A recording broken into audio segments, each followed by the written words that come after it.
Inside department stores across the country, fur coats sell for thousands of dollars, and by law, they must be labeled with the species and country of origin.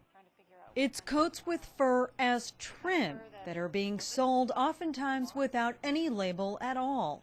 We couldn't find a label saying anything about it. They often don't. They should, I know, but often they don't. And when you find a coat with fur, it's anyone's guess what you're actually buying. The loophole in the federal law exempts any fur garment if the value of the fur is $150 or less.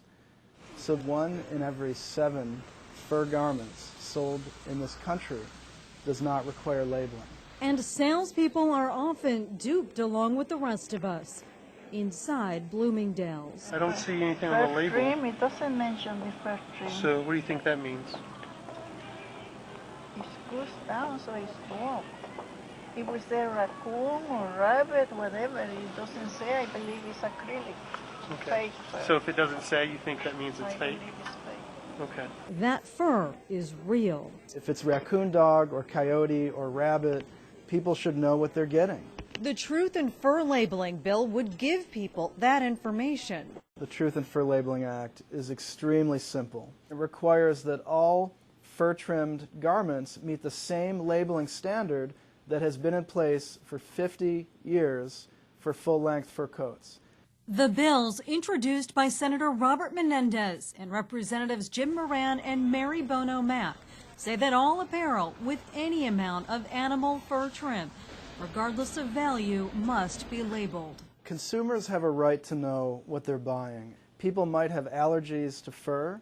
People might have ethical objections to buying animal fur or to using certain species of animals. Because today, it's hard to tell what you're supporting.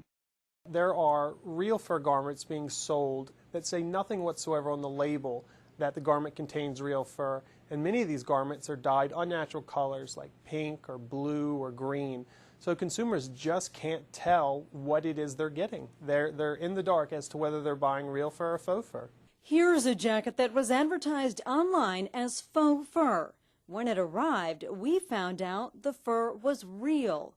Several HSUS investigations have revealed this deception. Here's a garment that is made from fake fur, except for the trim, which is real animal fur. And when you look at the label, you see that it only lists 100% acrylic, 100% polyester, 100% polyester.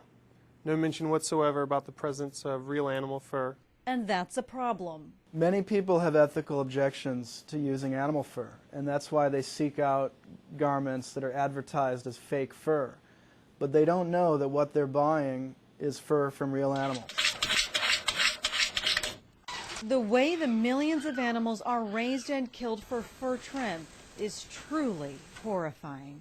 There are many different types of animals that are used for fur trim, whether they're foxes or rabbits or mink or chinchilla or raccoon dogs. The raccoon dog we found in our investigations is killed in extremely gruesome ways. They're often skinned alive in China.